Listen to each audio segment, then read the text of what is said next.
सभी भक्तों को जय बाबा की। आज एक बार फिर हम आप सभी भक्तों के समक्ष उपस्थित हुए हैं भक्ति सागर पंचद्वार बराड़ा धाम चैनल के माध्यम से। आज हम फिर एक बार माता महाकाली के ऊपर ही चर्चा करेंगे। काफी भक्तों को असमंजस रहता है कि हम माता महाकाली की पूजा घर में क्यों नहीं कर सकते। वो भी तो माँ है, हम उसके बच्चे हैं। अगर हम महाकाली की पूजा करेंगे तो क्यों हमसे रुष्ट होंगी, क्यों हमें नुकसान पहुंचेगा। इसी बारे में हम आज आपसे हम बात करने आए हैं कि हमें महाकाली की पूजा क्यों नहीं करनी चाहिए और महाकाली हैं कौन।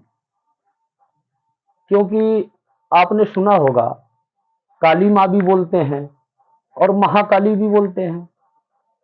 महाकाली का मतलब बहुत ही विकराल रूप, जिनके साथ जोगिनियां चलती हैं, जिनके आगे कोई सी भी शक्ति टिक नहीं सकती, चाहे वो दैविक शक्ति हो चाहे वो राक्षसी शक्ति हो। उस स्वरूप को कहा जाता है महाकाली। और भी अनेकों नाम हैं इनके, भद्रकाली, कपालिनी, शमशानवासिनी, जिनको तांत्रिक प्रक्रिया के द्वारा भी चलाया जाता है। अलग अलग प्रकार के भोग देकर चलाया जाता है। अलग अलग प्रकार के भोग का मतलब तांत्रिक प्रक्रिया में बलि भी दी जाती है, खून भी दिया जाता है और अनेकों प्रकार के उल्टे सीधे कार्य किए जाते हैं। और मेरा कहने का मतलब क्या है, आप कोई तांत्रिक नहीं हो, घरेलू जीवन व्यतीत करने वाले एक साधारण इंसान हो। आपको भक्ति किसकी करनी चाहिए? ये तंत्र मंत्र प्रक्रिया वाली विकराल काली की या एक मां स्वरूप काली की भक्ति करनी चाहिए? मैं यही आपको समझाने आया हूं। आप सभी भक्तों का यही भ्रम दूर करने के लिए आया हूं। आपको ज्ञात होगा, सुने भी होंगे एक दूसरे से और ग्रंथों में भी पढ़े होंगे।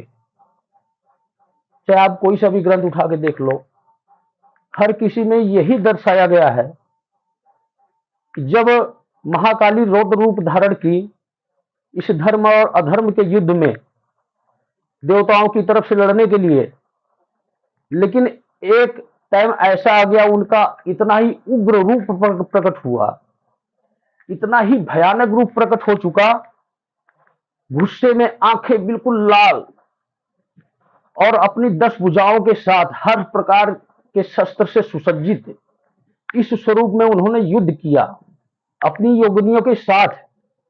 और इतना विकराल स्वरूप प्रकट हो गया, उनको ये नहीं पहचान रही कि देवता कौन है और राक्षस कौन है।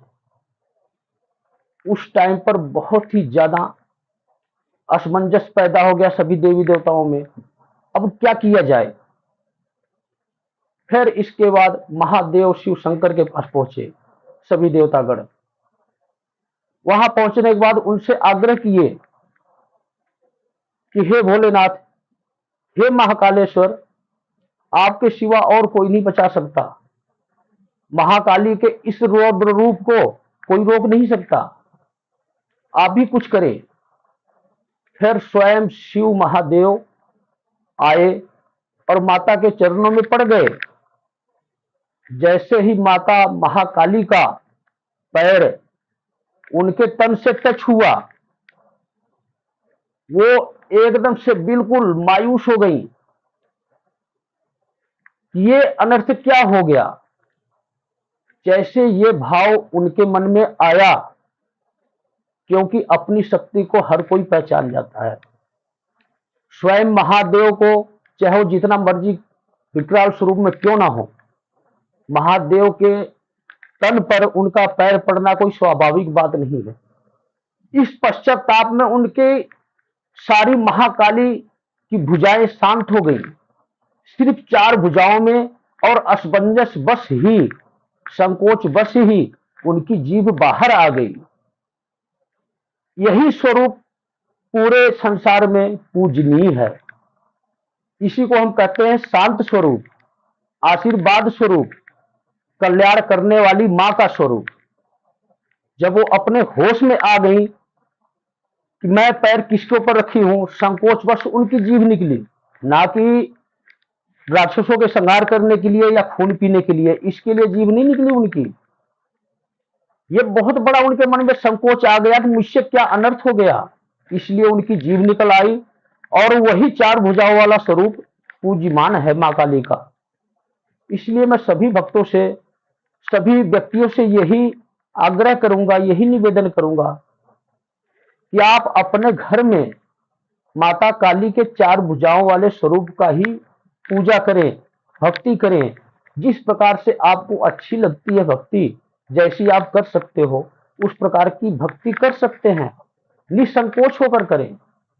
लेकिन जो विकराल स्वरूप है, 10 भुजाओं वाला स्वरूप, उस स्वरूप में आप माता महाकाली की फोटो घर में ना ही रखें। क्योंकि कोई भी माँ हो, अगर वो गुस्से में है तो हमारे ऊपर ध्यान नहीं देगी, और ध्यान ना दे ये अच्छी बात नहीं है।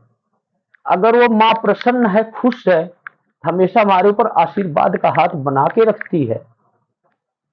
मैं यही कहूंगा कि शायद हो सकता है कि मेरे इतना समझाने से आप सभी भक्तों के समझ में कुछ आया हो, और आपको ये फर्क नजर आ गया हो कि काली माँ और महाकाली माँ में क्या अंतर है, हमें घर में किसकी पूजा करनी चाहिए।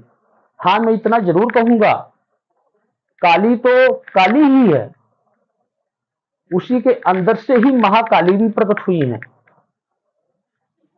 इसलिए अगर आपको कभी आवश्यकता लगता है कि हमें भोग देने की आवश्यकता है, हमें महाकाली को बुलाने की आवश्यकता है, आप उसी माँ काली को हाथ जोड़कर निवेदन करें। और अगर बाबा श्री त्रिलोक भारती जी के धाम से जुड़े हुए हैं आप, इनके नियमों अनुसार आप घर पे ही भोग दें, आपके उसी माँ काली के स्वरूप में से महाकाली की शक्तियां प्रकट होंगी, और आपके दुखों का निवारण करके तुरंत स्वयं खुद वो फिर अपने उसी माँ काली के स्वरूप में वापस विराजमान हो जाएंगी। सिर्फ मैं यही समझाना चाहता हूं आप सभी भक्तों को। तो सभी भक्तों को जय बाबा की।